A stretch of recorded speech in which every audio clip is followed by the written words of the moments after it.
Nessa nova era, o gestor de projetos ele se torna um protagonista, capaz de conceber e também de executar projetos usando as mais avançadas metodologias disponíveis. Seja na linha de produção de uma mercadoria, no desenvolvimento de novos produtos, ou mesmo em novas formas de gestão, por exemplo, é muito importante a presença de um profissional para gerir as atividades e também os projetos, buscando melhorias e implementando as novas tecnologias da indústria 4.0 em seus processos, possibilitando assim a redução de custos e de um desenvolvimento ágil, que é tão falado dentro das empresas. E aí, para você entender um pouquinho mais sobre essa indústria digital, sobre as inovações no mercado, a gente vai falar com dois feras, dois professores da FIA Online, um deles o professor Fabiano Cachito e o professor Vitor Magnani. Eu vou deixar que eles se apresentem, não vou tomar esse espaço, mas a ideia aqui é a gente ter um bate-papo hoje de forma muito solta, de forma sem roteirização, é um bate-papo entre os convidados, com duração média de 1 hora, mas vocês são super convidados e estimulados a nos enviar as perguntas para que nos momentos finais, lógico que por motivos de tempo a gente não vai conseguir responder a todas as perguntas, mas que nos momentos finais os nossos professores possam responder as principais. Tá bom? Então, primeiramente, muito obrigado pela sua presença. Seja bem-vindo, professor Fabiano, professor Vitor. Professor Fabiano, eu queria que o senhor se apresentasse e logo de cara já emendasse, nos contasse um pouquinho de quais as oportunidades desse novo momento. A gente fala muito de crise, mas a gente tem aí um grande lago de oportunidades. Eu queria que você me contasse um pouquinho sobre a sua percepção. Bom, boa tarde, Celso, Vitor. É um grande prazer estar aqui. Eu leciono lá na FIA já desde 2009 e estamos nesse novo projeto da FIA Online, no curso de marketing digital, e a gente fala um pouco de marketing digital, mas a minha grande atuação profissional é nos canais de distribuição e principalmente quando você fala de distribuição de produtos que são revendidos em varejos aí pelo Brasil inteiro. O Brasil é gigantesco, tem uma estrutura logística muitas vezes falha, né? Então, se distribuir produtos no Brasil é algo extremamente complexo. Então, minha atuação profissional está mais nessa área, mas atuo já há alguns anos como professor na FIA. E pegando um pouco desse gancho que você colocou, Celso, e depois vou jogar essa bola aí para o Vitor, a gente tem falado muito dos problemas dessa crise, desse momento e de tudo que é negativo que está acontecendo nesse momento. Realmente, quando a gente olha para o curto prazo e olha para os canais de distribuição, olha para a indústria, olha para o varejo, a gente vê uma situação muito complexa, né? A gente vê as pequenas e médias empresas passando um problema muito sério para sobreviver. A gente vê que vai ter um impacto muito grande na economia, mas quando a gente olha para o médio e para o longo prazo, este momento ele vai trazer muitas oportunidades. Para mim, do meu ponto de vista, o que a quarentena está trazendo para o mundo inteiro, não só para o Brasil, é uma aceleração de alguns conceitos, de algumas tendências que iam demorar 10 anos para acontecer e que de uma hora para outra vão acontecer em 1, 2 anos. Um grande exemplo disso é isso que nós estamos fazendo aqui agora. Quando era difícil fazer uma live algum tempo atrás, porque as pessoas não estavam acostumadas com este modelo, né? Com esse tipo de interação. Agora, se você entra no YouTube, em qualquer canal desse, você vai ver uma live atrás da outra o tempo todo, pessoas compartilhando conhecimento, pessoas aprendendo, pessoas divulgando seus negócios. Então, acelerou isso de uma forma muito forte. O EAD é outra área que foi acelerada de uma forma também muito forte. Muitas pessoas que tinham preconceitos contra o ensino EAD estão experimentando pela primeira vez o EAD e estão gostando. Da mesma forma, o e-commerce. Muitas pessoas que tinham preconceito, não vou comprar nada no e-commerce, não confio, não acredito. Esse tipo de produto, um produto alimentício, por exemplo, não é no e-commerce que eu compro. Uma hora para outra, essa pessoa está experimentando isso, vendo que é possível, vendo que isso vai acontecer. Ou seja, tendências que já existiam, que já estavam colocadas no mercado, sofreram uma aceleração muito forte. Então, coisas que a gente projetava para 5, 10 anos vão acontecer nos próximos anos. E isso vai trazer um grande espaço de oportunidades para aqueles profissionais que estejam preparados, para aquelas empresas que estejam preparadas para isso. E aí eu quero jogar essa bola para o Vitor, para depois, quando ele se apresentar, ele também falar um pouco dessa visão dele. Vamos lá, Vitor. Obrigado, professor Cachito, uma honra. Obrigado, Celso, aí pela ótima introdução. Obrigado a todos presentes e também assistindo a gente por essa plataforma. Bom, antes de mais nada, me apresentar, eu sou o Vitor Magnani. Eu tenho alguns chapéus importantes para tratar desse assunto. O primeiro é que eu presido uma associação que se chama Associação Brasileira Online to Offline, que reúne aquelas plataformas que conectam, de um lado, o usuário, do outro lado, o produto e serviço. Essas plataformas de intermediação a gente usa muito, principalmente agora no momento de restrição, mas a gente já vinha observando um movimento crescente dessas plataformas. Então, a título só de exemplo, o Airbnb, que conecta de um lado o usuário, do outro lado o proprietário de imóvel que queira alugar aquele imóvel, que nesse exato momento não vem observando um crescimento, mas a gente tem plataformas como o iFood, Rappi, que conectam com restaurantes, a gente tem a FindUp, conecta com técnicos de TI, você tem plataformas que conectam com serviço individual privado de passageiros, como Uber 99. Fato é que esse conceito é um conceito que reúne o maior número de espécies de plataformas digitais que trabalham num conceito de ecossistema e de rede que a gente pode abordar bastante aqui no nosso bate-papo. Para a gente colocar todo mundo no mesmo patamar, vamos primeiro colocar o que é a indústria 4.0, né? Essa indústria 4.0, ela surge após o movimento de transformação digital que a gente conceitua como terceira revolução industrial. Se tem alguma coisa que está globalizado no mundo, é o acesso à informação. Se você tem um celular, se você tem um computador com uma banda larga, você consegue acessar em real time o banco de dados da Universidade de Seul, da sua casa, de meia soquete, de pijama. E isso é transformador. Isso vem fazendo com que o mundo acelere o processo de inovação. Porque se eu, da minha casa, consigo acessar essas informações, eu sou um agente transformador.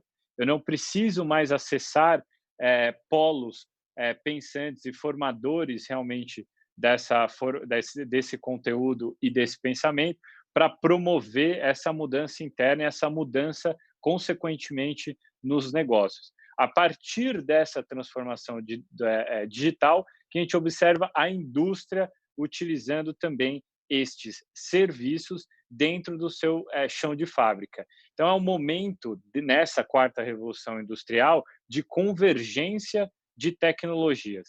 O que significa isso? Significa que aquilo que eu aplicava no meu celular ou utilizava no meu celular como um serviço é transplantado para a indústria, e a indústria em diversos segmentos. A gente vai observar nos próximos anos uma dificuldade em definir aonde começa a indústria e aonde começa o serviço. As linhas de produção vão ficar automatizadas, as máquinas vão se conectar por sistemas que a gente usa no nosso celular. Isso vai possibilitar a indústria, por exemplo, vender diretamente para um consumidor. Imaginem vocês uma indústria altamente conectada com vocês que estão aí em casa, sabendo das suas preferências e produzindo exatamente aquilo que você quer, sem ter excessos e nem produção a menos. A exata produção de acordo com as reais preferências e demandas do mercado. Isso vem transformando todos os setores da economia, da medicina até a construção civil, e esse momento é um momento ímpar de todo mundo buscar conhecimento para se inserir nesse novo contexto. Então, é uma ótima oportunidade para a gente trocar mais figurinha, mais conhecimento e mais informação nesse ambiente. E aí, Cachito, já abordando algumas questões, o que você observa de mudança no modelo de gestão, já em algumas empresas que a gente vê no dia a dia crescendo bastante, e são empresas de tecnologia, no setor mais tradicional, ou seja, no varejo físico, no setor de logística, numa fábrica que produz automóvel? Quais são essas características? O que você observa aí de diferente de alguns elementos básicos que a gente vai verificar repetidamente nesses modelos de negócio? Bom, muito interessante, Vitor, a sua colocação, porque na sua fala, quando você estava explicando os conceitos da indústria 4.0, eu estava pensando aqui e trazendo algumas experiências que a gente está vivendo, né? Acho que uma das coisas que essa situação global está trazendo é uma ruptura das cadeias de valor, né? Então, você, à medida que, como você bem colocou, foi tendo mais acesso à comunicação, à informação, né? À troca entre empresas do mundo inteiro, ficou muito fácil você buscar fornecedores em qualquer lugar do mundo, né? Não só fornecedores de matéria-prima, mas também, muitas vezes, fornecedores do produto pronto, do produto acabado. A gente assistiu nas últimas décadas, né, a migração da indústria, principalmente para o Oriente, principalmente para a China. E, de uma hora para outra, essas cadeias se quebraram, né? Eu tenho assistido, eu dou consultoria para a área de lubrificantes automotivos e para a área de filtros automotivos, e as grandes indústrias de filtros automotivos no Brasil quase não fabricam mais no Brasil e buscavam fora. Todas elas estão com um problema seríssimo hoje de atender a demanda do mercado, né? Porque você vai ter uma quebra desta cadeia de valor. Isso traz uma grande oportunidade para a indústria nacional, né? Eu acho que tem dois pontos aí que vão ser muito fortes nos próximos anos. Um é muito positivo, que é esse, você ter uma valorização novamente da indústria nacional e da possibilidade, como você disse, de capturar um conhecimento lá fora e aplicar ele imediatamente aqui, e isso muito ligado, aí a gente já entra em gestão de projetos, a gente já entra em marketing digital, muito ligado a uma demanda que você identifica num grupo de clientes usando Big Data, usando inteligência artificial, e você rapidamente transforma isso num produto, usando as tecnologias de indústria 4.0, principalmente a manufatura aditiva, para, né, construir um produto, uma novidade, um lançamento, uma inovação muito rapidamente.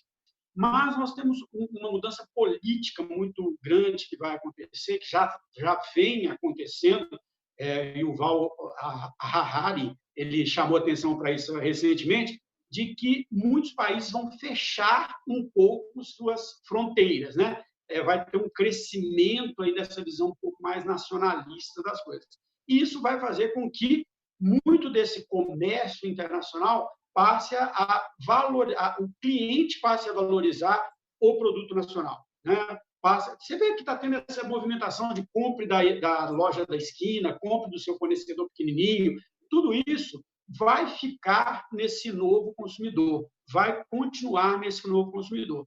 Então, acho que, como eu disse inicialmente, Vitor, e trazendo para todos os conceitos que você falou de indústria 4.0, você vai ter uma aceleração do uso dessas ferramentas que você disse. O que eu vejo, aí pegando na sua pergunta, eu vejo que empresas com as quais eu falava algum tempo atrás, e elas falavam assim, eu nunca vou ser e-commerce, eu nunca vou para esse tipo de distribuição. Não, a gente sempre fez assim, eu vou fazer desse jeito, porque nosso produto, o nosso público não precisa disso, não é.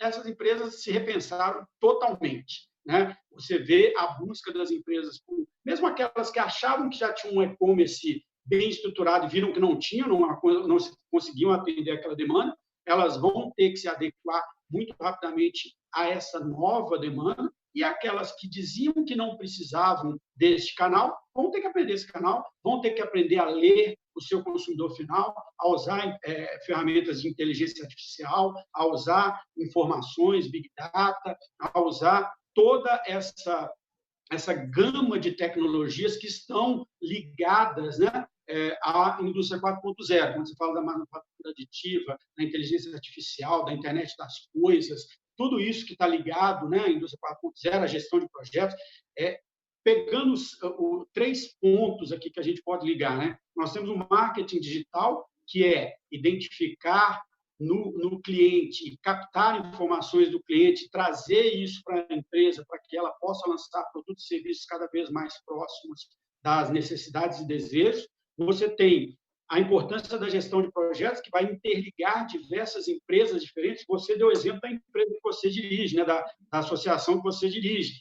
Você liga empresas, né? Liga um fornecedor de um lado, um dono de um imóvel de um lado, com o outro lado, né? Na economia do compartilhamento.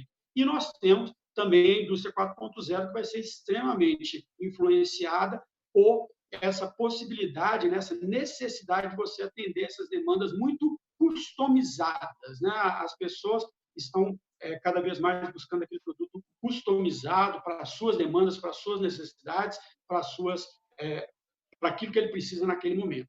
Então, eu acho que tudo isso, né, a gente está assistindo um acordar para alguns conceitos que pareciam distantes.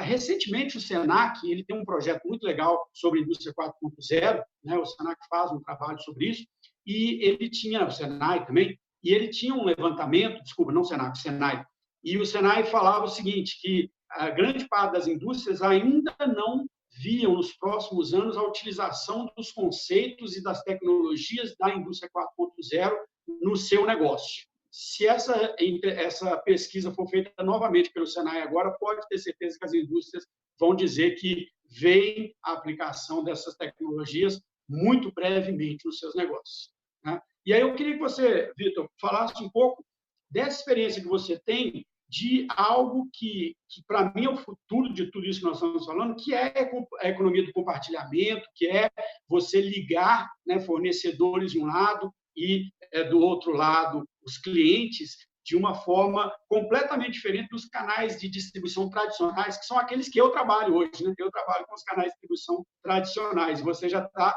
né, nos canais de distribuição do futuro. Então, quero aprender com você um pouco sobre isso. Um pouco do olhar de partícula e não de observador, porque além da associação, eu já atuei em algumas dessas startups que escalaram, a gente usa no dia a dia. Então, eu fui consultor do Facebook, Google, aí trabalhei no iFood, mais recentemente aceitei uma proposta para ingressar no time da Log, e além disso eu estou presidindo o Conselho de Comércio Eletrônico. Com uma visão de futuro, uma visão de partícula, o que eu vejo é uma economia cada vez mais internacionalizada e não tão nacional como você colocou. Obviamente que vão ter movimentos em paralelo e é difícil a gente cravar um resultado final desse processo.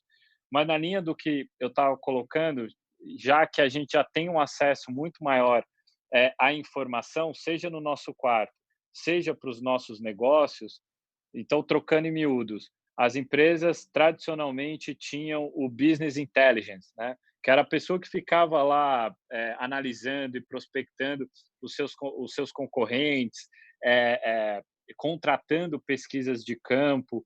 Hoje, esse business intelligence ele tem muito mais robustez com o uso de tecnologias que são serviços no final das contas. Então, você consegue identificar preferências e comportamentos desse consumidor. Então, só a título, de novo, para ilustrar melhor isso que eu estou falando, e isso que você colocou da customização, no final do dia é o seguinte, se você é vegetariano, você não quer abrir o aplicativo e ver churrascaria.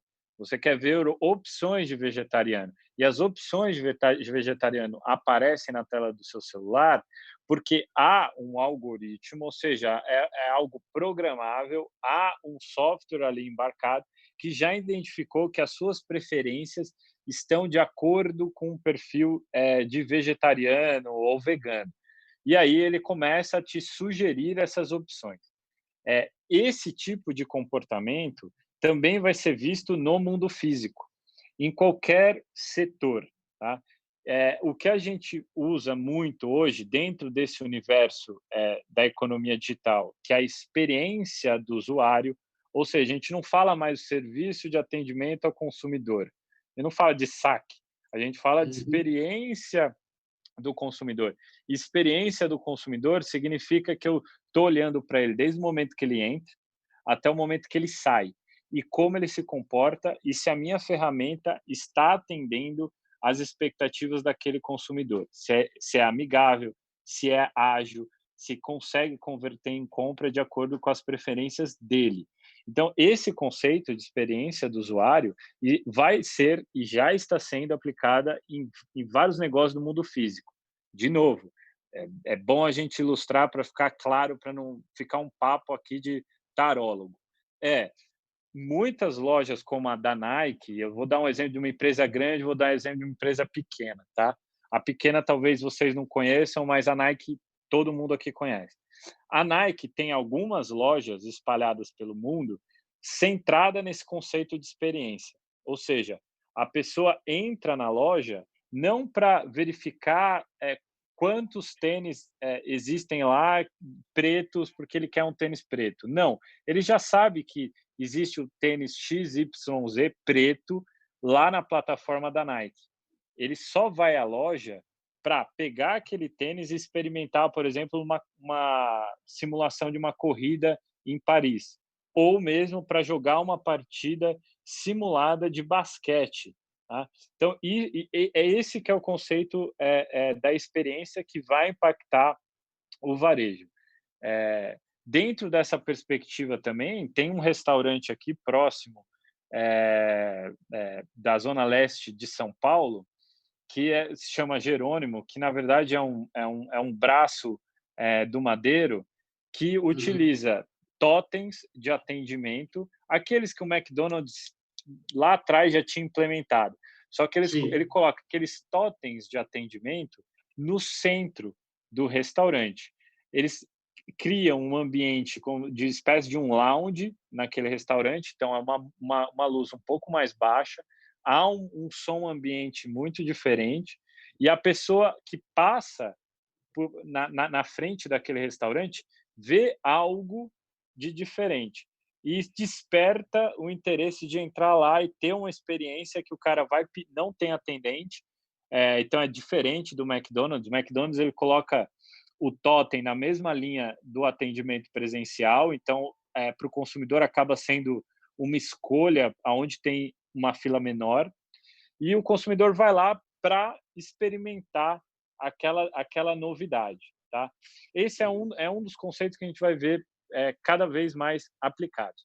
O outro ingrediente que eu acho que a gente verifica em várias indústrias, a gente pode falar de medicina, passando por indústria têxtil, para construção civil, que eu já citei, é o conceito de trabalhar em rede, trabalhar em ecossistema.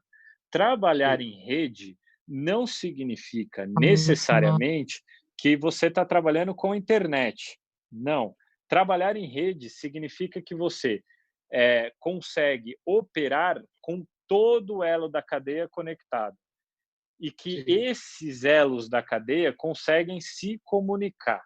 Então, voltando para o meu primeiro exemplo dessa nossa conversa, vamos pegar qualquer indústria que você queira. Se essa indústria está conectada diretamente com os seus consumidores e diretamente com os seus distribuidores, e que cada elo dessa cadeia consegue informar e imputar dados para essa indústria, a gente está falando que essa indústria está trabalhando em rede, porque ela consegue movimentar todos os elos da cadeia com o máximo de eficiência possível, baseado na utilização desses dados.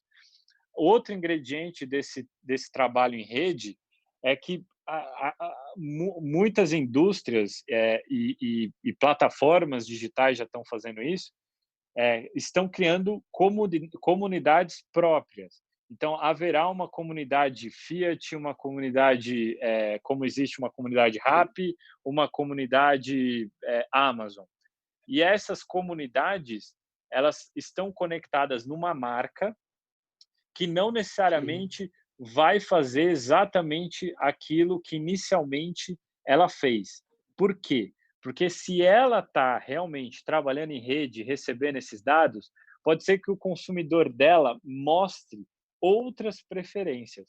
E mostrando outras preferências, ela consegue mudar o negócio dela rapidamente. Então, de novo, vamos trazer dados aqui.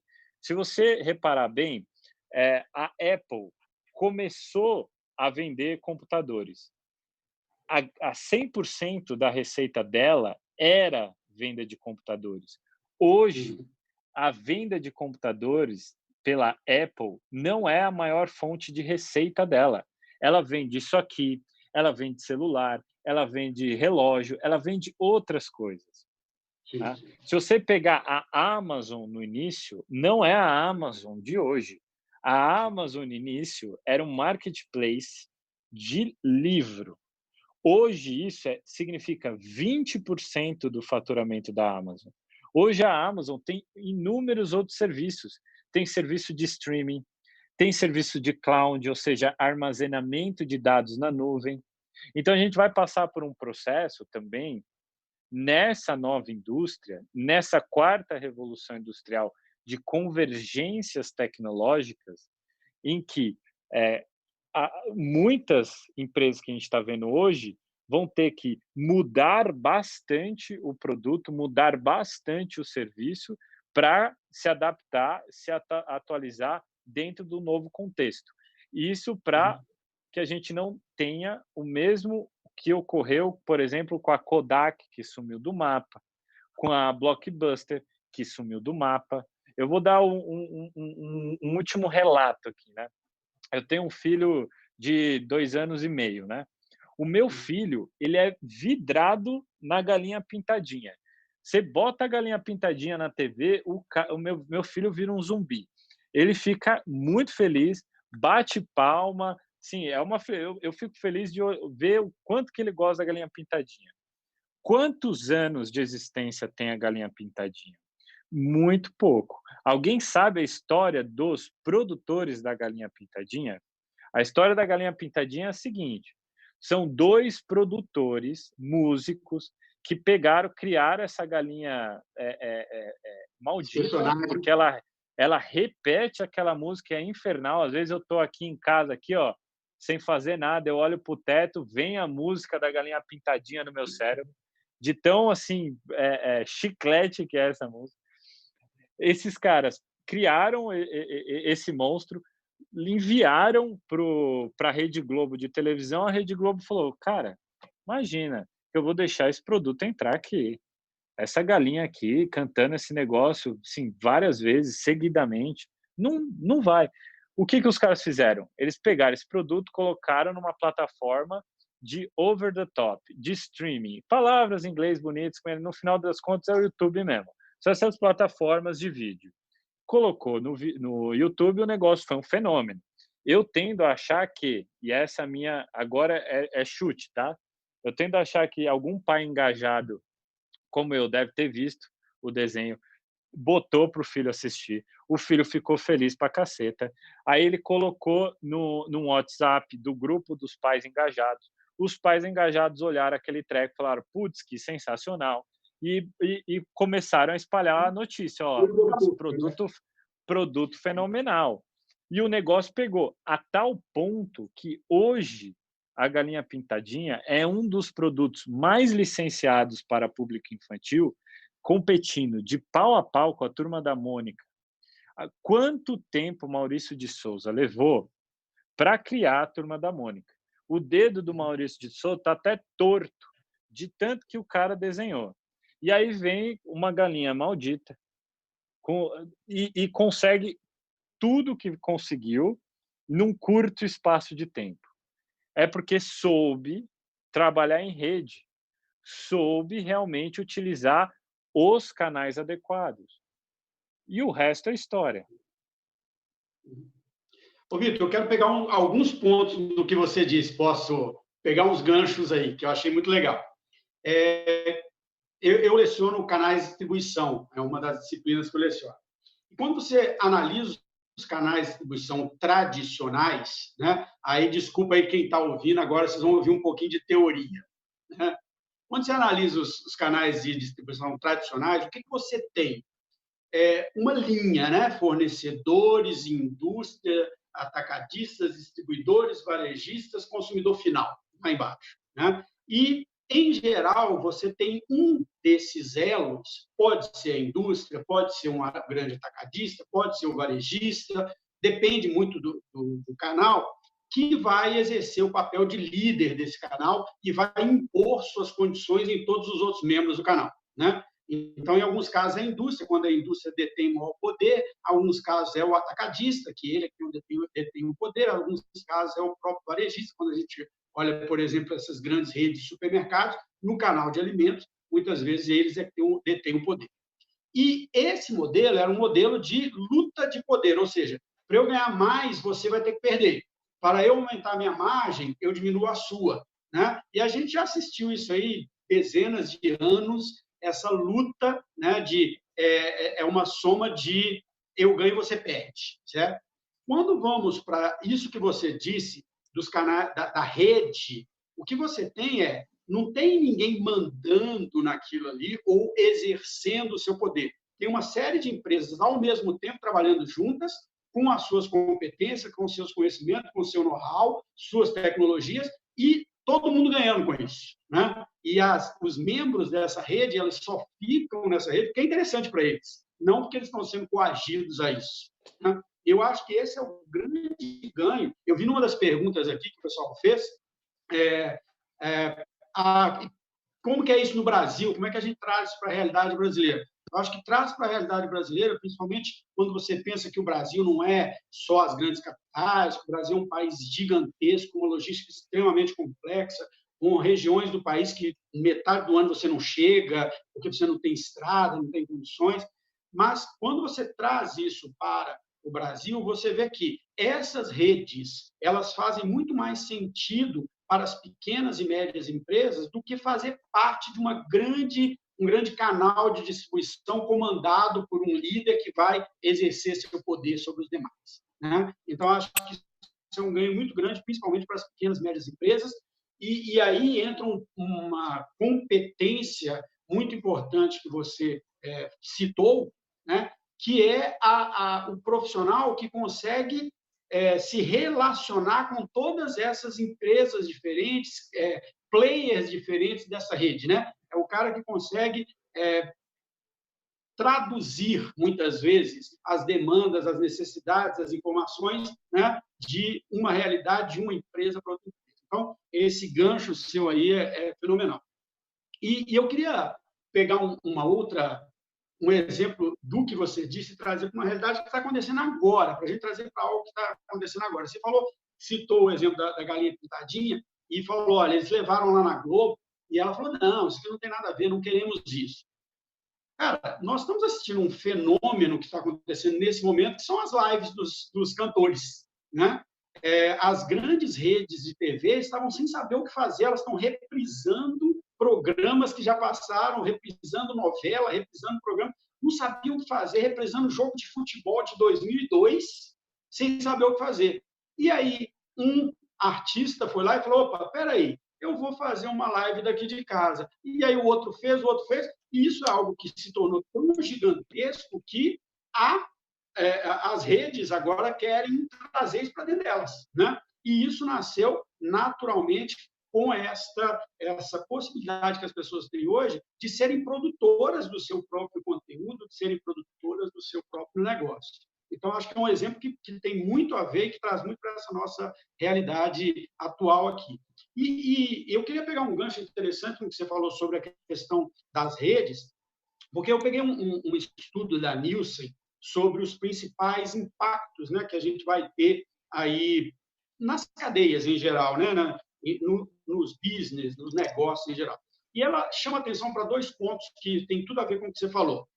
Primeiro, a importância que vai ter no futuro, né, tanto da fabricação, quanto da distribuição, quanto da comercialização de produtos e serviços, da cooperação e da colaboração entre diversas empresas diferentes. É a rede, como você disse.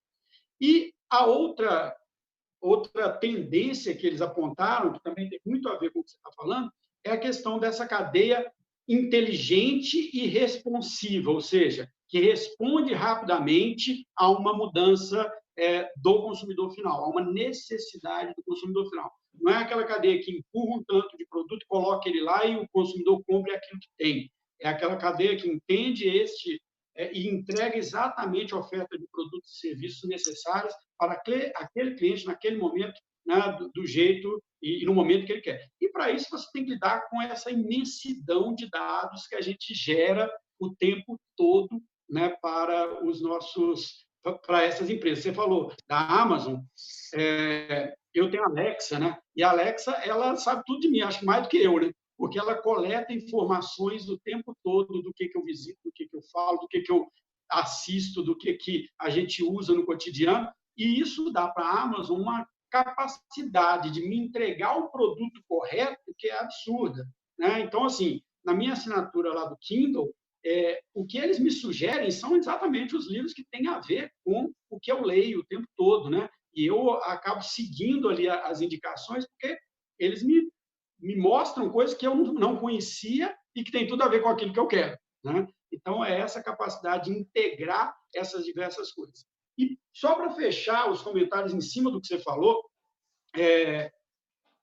você falou aí de como a Amazon começou como uma distribuidora de livros, e a gente sabe o impacto que tanto essa empresa como outras causaram na indústria de editoras de livro, né, naquele padrão tradicional da editora que vai lá, que pega o autor, você tem que mandar os seus originais, eles aprovarem, aí imprime 5.000 livros, manda para a editora. O impacto disso foi absurdo.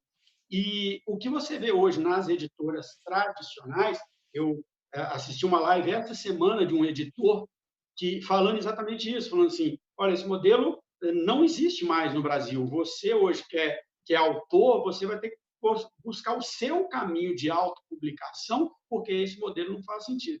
E isso pode ser levado para diversas outras indústrias diferentes, né? Até mesmo na alimentação, até mesmo em roupa, você deu o exemplo do tênis, né, da Nike, em todos esses outros business, você vai ver essa integração muito mais forte entre as redes, como você colocou. E aí, eu queria trazer para uma coisa assim, que, para mim, tem sido um grande aprendizado. Você é um cara bem mais novo do que eu já venho de uma geração anterior à sua. E, para mim, é muito comum ouvir das pessoas com as quais eu me relaciono coisas do tipo, a gente sempre fez assim, não, essas novidades aí não vai acontecer, né? E eu o tempo todo tento procurar conhecer as coisas novas e viver as coisas novas, porque eu sei que são caminhos sem volta.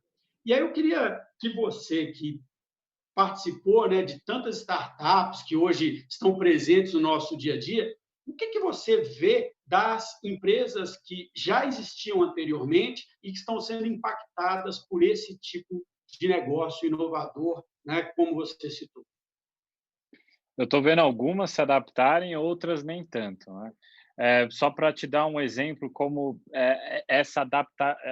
esse caráter de adaptação já está tão incrustado em algumas empresas e em outras não.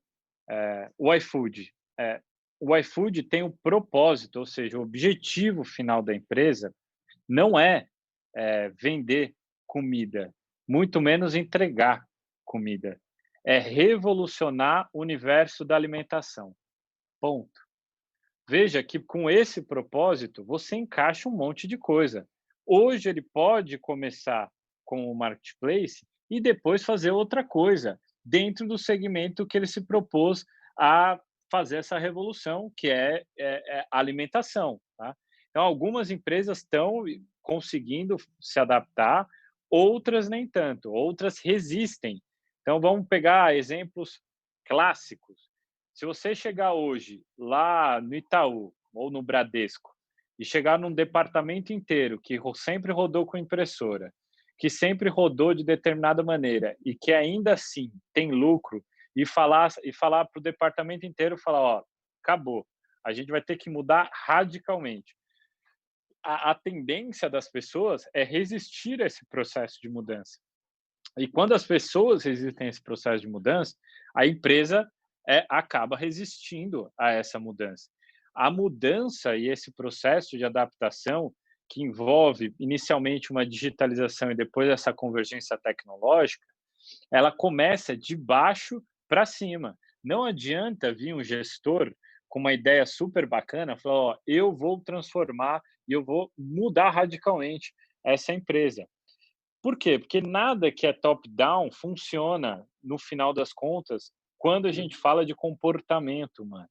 Quando a gente fala de comportamento humano, a gente está falando também de cultura. Então, se você tem uma cultura dentro da empresa, que é uma cultura mais aberta, mais transparente, com um conceito que a gente vai ouvir cada vez mais, que é a accountability, ou seja, de você ser responsabilizado, ser transparente naquelas funções que você for fazer e na troca dessas informações nesse ambiente de trabalho, você vai criando um espaço de colaboração entre as pessoas. E veja, se lá no começo eu estava falando que com o acesso da informação, todo mundo é um agente inovador, um agente de mudança, nas empresas é a mesma coisa. Então, se você não tem um ambiente de abertura, para o analista, para o estagiário ter voz, você pode estar inibindo o processo de mudança dentro da tua própria empresa. E você, como funcionário, também tem essa responsabilidade. No seu entorno, você tem que saber operar dessa maneira e dar essa abertura. Pelo fato de ter esses processos muito rápidos de ruptura que a gente vê algumas mudanças no modo de gestão. Então, vou dar apenas alguns exemplos. Aliás, vários exemplos estão no meu livro, O Mundo Quase Secreto das Startups, que tratam, por exemplo, de alguns termos que todo mundo usa ou muita gente usa e que esconde conceitos muito simples, né? Que é squad. Então, o que é um squad, tá? Porque são termos em inglês que ajudam a mistificar esse universo e pouco contribui para o real significado da coisa. O squad é a velha reunião entre departamentos, só que com modos operandi diferentes. Então, não é algo que saiu do nada, algo totalmente novo. Não. Se a gente reúne marketing, finanças, jurídico, operações, por exemplo, numa sala, e esse grupo vai tratar de um projeto específico, com começo, meio e fim, com que a gente consiga fazer isso no menor espaço de tempo possível. Em algumas indústrias, é muito mais fácil você promover isso de maneira muito rápida, porque o seu produto não causa um impacto tão drástico socialmente. Então, nesses negócios que a gente fala do mínimo produto viável, que é aquele produto que você empacota como se fosse um teste, você joga no mercado, aí você recebe a informação do consumidor, ele gostou, não gostou, ele pediu um ajuste, tal, tal, tal, e você retorna para a tua empresa, se der certo, você escala, aí você mergulha naquele negócio, se precisa de mudança, você vai lá e muda. Então, é um ambiente dentro dessas empresas, as mais inovadoras do mundo, que permite muito mais o teste e erro. Por muito tempo, muitas empresas se concentraram em planejar por muito tempo para não errar. E com essa mentalidade Sim. de planejar muito tempo e não errar, se gasta muito, muito, muito tempo. E muitas vezes, quando o produto ou serviço vai ao mercado, este produto e esse serviço não atendem aos interesses do consumidor. E aí, enfim, o processo sai totalmente prejudicado. Então, no meu exemplo do banco, que o banco tradicional encontra dificuldade de chegar no departamento e falar, putz, vai todo mundo para fora, a gente vai se transformar, é nesse vácuo que as fintechs entram.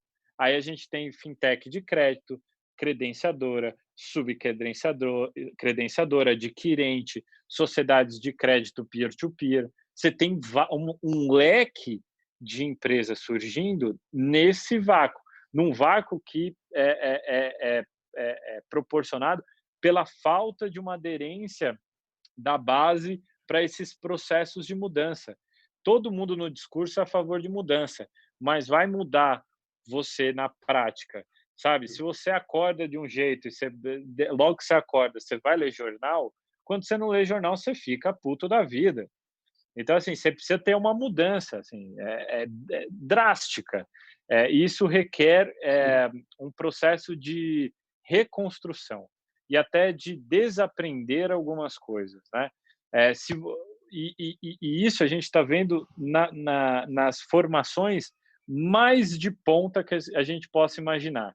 Então, aqui nessa live deve ter gente que é formada em tecnologia, deve ter gente que é formada em administração, ciências sociais. Vamos pegar no que está todo mundo falando hoje em dia, que é tecnologia. Hoje, o sujeito entra num curso de graduação de tecnologia, de ciência da computação. Ele aprende no primeiro ano, por exemplo, a programar em Java. Quando ele terminou o curso, o mercado não usa mais Java, meu filho. O mercado usa Python. Aí você vai ter que aprender Python, mas você não aprendeu. Ou seja, na graduação, você começa de um jeito e quando você termina já não estão mais usando, porque o processo de mudança é muito rápido.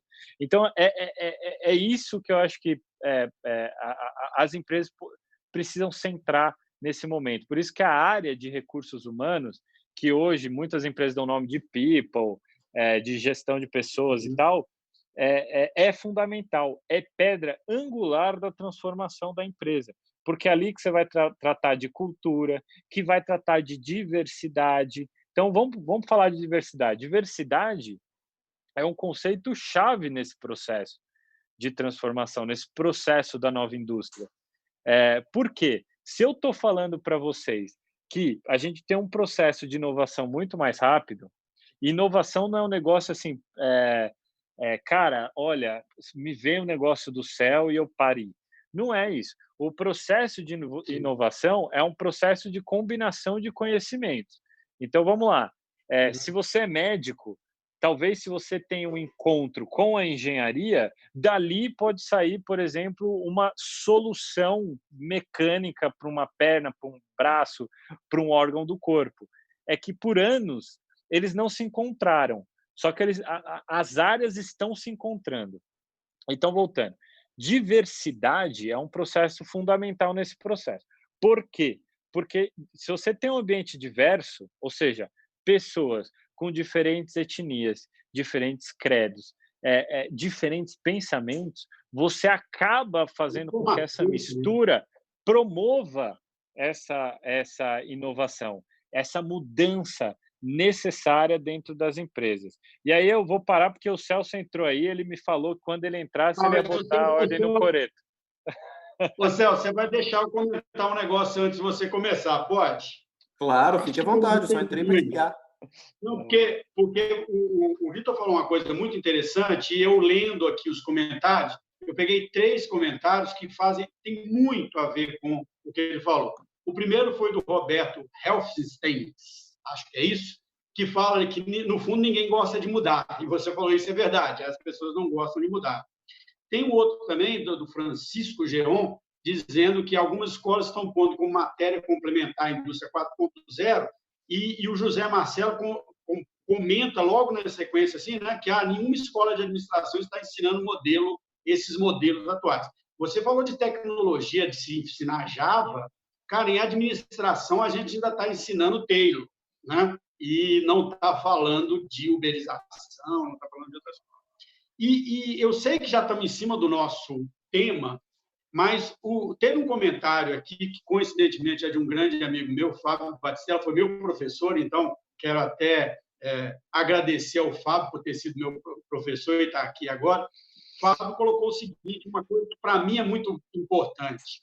Até o momento, vocês estão tratando o tema na perspectiva das empresas e dos consumidores. E como fica o trabalhador diante desse modelo, que é o que o Vitor estava falando agora.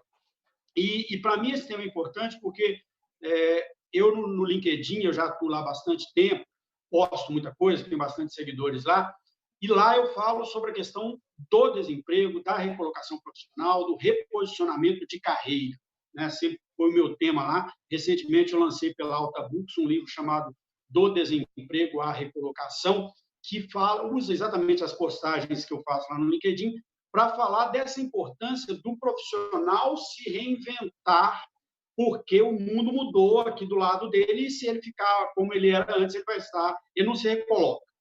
E quando a gente fala de indústria 4.0, quando a gente fala de inteligência artificial, quando a gente fala de uso de tecnologias de informação e de tecnologia de produção nas indústrias e nas empresas, um assunto que sempre vem é o desemprego. O que nós vamos fazer com essa massa gigantesca de pessoas que não estão preparadas para isso, ainda mais num país como o Brasil, que você tem uma escolaridade relativamente baixa, e à medida que você migra da agricultura para a indústria, da indústria para a indústria 4.0, da indústria 4.0 para serviços que estão extremamente ligadas, você precisa de um profissional muito mais preparado, muito mais formado. Então, pegando esses 3 ganchos aí, dizer assim para o Francisco, olha, muitas escolas já estão colocando realmente a indústria 4.0 como algo acessório.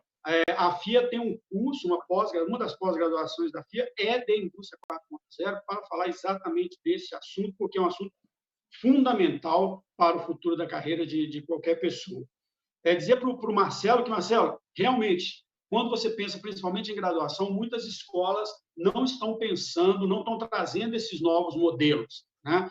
As boas escolas, principalmente pós-graduação, já trazem para dentro da sala de aula e até para o seu modelo de educação essas tecnologias, essas novas oportunidades. E dizer para o Fábio que, Fábio, esse é o meu tema de pesquisa atual, né? Como nós podemos preparar essa mão de obra para essas mudanças. Não só a mão de obra de gestão, não só a mão de obra do cara que vai pensar em inovação, mas também o cara que vai operar essas novas tecnologias, como você disse, né, Vitor? O cara tem que aprender Python, né? Não adianta ele estar aprendendo Java. Ele tem que estar aprendendo coisas que vão ser utilizadas nos próximos anos nas indústrias, nas empresas, na distribuição. Porque senão, realmente, nós vamos ter um impacto negativo. Todas as vezes que uma nova tecnologia surge, isso aconteceu com a indústria 1.0, com a indústria 2.0, todas as vezes que você colocou uma nova tecnologia na produção, você disse, isso vai acabar com o emprego, vai causar um desemprego absurdo, vai acabar com a sociedade. E em todas as vezes o que aconteceu foi um crescimento do emprego, uma renovação do emprego e uma valorização do emprego. Então, o que a gente espera com a colocação desses conceitos da indústria 4.0 na prática é que novos empregos surjam e que nós precisamos preparar essas pessoas para que esses novos empregos possam ser, essas pessoas possam se recolocar nesses novos empregos. Desculpa aí, Celso, precisava pegar o gancho. Imagina, não, o papo está em altíssimo nível, todo mundo gostando muito. Tinha separado algumas das perguntas que você trouxe, e muito importantes. O que a gente tem notado até nas postagens no chat são contribuições, são percepções, né? Então, todo mundo compartilhando as suas óticas sobre os assuntos, todo mundo contribuindo com diferentes pontos de vista. E falamos muito em rede, né? Vocês falaram muito em rede, então a gente acaba criando ali uma rede de aprendizado colaborativo também, uma das premissas da FIA Online. Tem uma pergunta que é muito bacana que eu queria fazer para vocês, e aí quem pegá-la primeiro, depois eu já engato a próxima, que é da Camila. Ela pergunta se, falando de desafios da indústria 4.0, dessa nova indústria digital, os desafios aqui do Brasil são muito diferentes dos desafios ao redor do mundo? E aí, Vitor, acho que está mais contigo essa. Pô, beleza. Vamos lá. Eu acho que sempre há desafios específicos em cada país, tá? Veja, é bem mais fácil eu implementar uma estrutura, um projeto em países menores do que maiores. É muito também mais fácil eu implementar algumas tecnologias se a gente já tem universalização de telecomunicações, porque se a gente está falando de uma indústria conectada, essa é a premissa básica. A premissa básica é que todo mundo tem acesso à internet. A gente sabe que o Brasil, nem todo mundo tem acesso à internet. Um dos grandes viabilizadores da indústria 4.0 é o 5G. O 5G nem no Brasil foi implementado ainda. A gente espera que daqui a pouco a Anatel consiga fazer o leilão da faixa de frequência do 5.0 e a gente tenha mais antenas fazendo esse tipo de processo. Então, assim, a gente parte de um terreno diferente. Isso se você comparar com todos os países, cada um vai ter a sua especificidade. Mas, para além disso, eu acho que a gente tem aqui no Brasil importantes ingredientes. Então, um deles é o tamanho do mercado consumidor. Então, a gente tem 220 milhões de brasileiros e brasileiras. Boa parte deles com potencial de consumir. Isso vai atrair muita atenção de indústrias do mundo inteiro para entrarem, aterrissarem aqui no nosso território, dependendo do produto. Se esse produto não é um produto digital e é um produto que tem dificuldade para ser exportado para cá, a tendência é que ele venha. Então, eu sou um dos caras que apostam que a Tesla ainda vai desembarcar aqui no Brasil. Além disso, o Brasil tem uma cultura já consolidada do micro e pequeno empreendedor, tá? Em outros países, a gente tem muitos médios ou grandes empresas, como a maioria. Aqui, até pelo empreendedorismo de sobrevivência, as dificuldades que a gente passa, a gente tem muitos pequenos empreendedores, que representam, só para vocês terem uma ideia, 52% das carteiras assinadas no Brasil. Ou seja, se a gente somar todos, é o maior empregador do Brasil, que nesse exato momento, infelizmente, com as restrições impostas pela quarentena, restrições acertadamente impostas, muitos desses estabelecimentos podem e estão quebrando, tá? Mas pelo fato de a gente ter esse ambiente de micro e pequenos empreendedores, que muitas indústrias podem, trabalhando nesse ecossistema em rede, ou seja, ecossistema, porque a gente fala muito de ecossistema hoje em dia. Ecossistema é uma palavra importada do vocabulário de biologia. Significa o quê? Que um órgão não sobrevive sem o outro. Por isso que está muito conectado com esse conceito de rede. Se a gente tem muitos pequenos e médios empreendedores, muitas indústrias, muitas empresas podem vir aqui trabalhar dentro de determinado universo de micro e pequeno empreendedorismo. Então, eu sou um cara otimista com o Brasil, principalmente com o agronegócio. O agronegócio sempre foi uma característica muito forte do Brasil. A gente tem uma indústria de ponta em relação à tecnologia, em relação ao agronegócio, e com a indústria 4.0, a gente está falando que a gente vai otimizar muito, por exemplo, esses processos de plantio. Significa, para ficar mais palpável para todo mundo, porque às vezes eu não gosto muito de entrar na seara de futurismo, porque acaba ficando muito distante e parece que a gente está jogando búzios aqui. Para vocês terem uma ideia, hoje se você jogar no LinkedIn Head de futurismo, você vai achar gente que tem esse cargo, né? Parece que é a mãe de Iná profissionalizada. Mas não é isso. São aquelas pessoas que olham tendências de mercado. Então, assim, eu acho que o mercado está indo para lá, vamos, tá? Mas o que a gente tem analisando a história é que a gente erra mais do que acerta, né? Esses dias, no final de semana passado, eu assisti o De Volta para o Futuro, que está disponível no Netflix. Cara, eles erraram mais do que acertaram. O último filme é de 1990, o primeiro é de 84, tá? Porque é uma trilogia. Cara, eles apostavam que em 2015 ia ter carro voador, não aconteceu isso. Então, voltando aqui pro Brasil, eu sou um grande otimista, a gente tem já um segmento de alta tecnologia e uma oportunidade em virtude desse mercado consumidor e em virtude do que a gente já construiu de rede. Perfeito, Vitor. E aí, lógico, a gente falou muito de inovação e até distanciando, não tanto em futurologia, mas em perspectivas de mercado. A gente falou muito de inovação, a gente falou de tecnologia, a gente falou de não como as coisas vão se transformar, mas já se transformaram. E aí, pensando nisso, professor Cachito, mediante todas essas transformações, o que eu, enquanto profissional, o que nós podemos fazer para estar preparado para essas oportunidades que vão se desdobrar de forma muito rápida, né? Então, o mercado vai acelerar de forma que a gente não esperava. Então, como que o indivíduo, como que o profissional O que ele precisa fazer para estar pronto para agarrar as principais oportunidades nesse momento? Legal. Eu quero pegar só um gancho no negócio que o Vitor falou, que eu achei muito interessante. Vitor, eu estava relendo agora um livro do Ray Kurzweil, que é um dos grandes futuristas, né, do mundo, que acerta mais do que erra, e o livro é de 2005, e ele falando que o livro físico não seria substituído pelo eletrônico. Você vê, um cara que vive disso e em 10 anos, 15 anos, se errou completamente. Celso, a sua pergunta, para mim, ela é a pergunta que eu persigo todos os dias, até para mim, tá, como profissional. Eu vou responder aqui muito pessoalmente essa sua pergunta. Eu estou vendo as coisas em 3 ambientes, né, 3 horizontes diferentes. Nós temos um curtíssimo prazo. Curtíssimo prazo é sobrevivência. As empresas não tinham caixa para isso, as empresas não estavam preparadas para isso. Nós vamos ter um crescimento do desemprego, já estamos tendo, ele não está sendo ainda registrado, mas temos. Nós vamos ter um crescimento muito grande das empresas que vão passar por problemas financeiros nesse momento.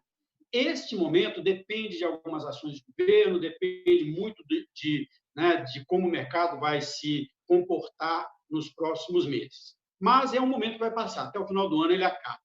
Segundo momento é o momento das adaptações, ou seja, as empresas vão ter que buscar novos modelos de negócio, as empresas, algumas não vão aguentar, outras vão se juntar, outras vão evoluir para um modelo de rede, como o Vitor falou, porque às vezes a empresa nunca pensou nisso, mas agora está pensando, ela vai evoluir para o e-commerce, ela vai evoluir para um modelo de fabricação um pouco diferente. Então, esse é um movimento de médio prazo que vai ter muita oportunidade, principalmente para quem trabalha com gestão de projetos, para quem atua, quem tem conhecimentos, aí, principalmente sobre indústria 4.0, marketing digital, tem um campo muito grande nesse médio prazo, que as empresas vão precisar de um profissional que hoje existe pouco no mercado. Agora, para o futuro, né, a gente tem sempre que pensar como eu me preparo para esse momento. E aí eu volto a dizer, eu estou falando do meu ponto de vista muito pessoal. O Vitor falou uma coisa durante a fala dele que eu achei muito interessante. Eu sempre busquei me especializar, conhecer cada vez mais daquilo que eu faço. E isso é uma coisa que na nossa própria educação sempre foi voltada para isso, especialização, conhecer muito de uma coisa só. E hoje eu mudei completamente esse conceito. Hoje eu acho que eu tenho que conhecer um pouco de indústria 4.0, eu tenho que conhecer um pouco de outros. Vou dar o exemplo que eu estou fazendo agora nessa quarentena. Eu estou fazendo ao mesmo tempo um curso de Big Data e estou fazendo um curso de filosofia, estou fazendo um curso de sociologia e estou fazendo, do outro lado, um curso de indústria 4.0. Ou seja, o profissional ele precisa sair da caixa, ele precisa entender que conceitos de RH são importantes mesmo que ele seja um engenheiro, conceitos de engenharia são importantes mesmo que ele seja da área comercial, conceitos de filosofia são importantes mesmo que ele seja da área de exatas. Ou seja, esse profissional ele tem que olhar para o lado, né? Ele tem que expandir a sua mente. Porque o especialista é importante, sim, a empresa precisa do especialista, sim, mas você tem que saber conversar, você tem que saber entender o que o outro está dizendo. Aquele exemplo que o Vitor deu, né, de juntar do squad, né, do modelo squad, de juntar as pessoas dentro de uma sala, né, de áreas diferentes, o que acontece hoje?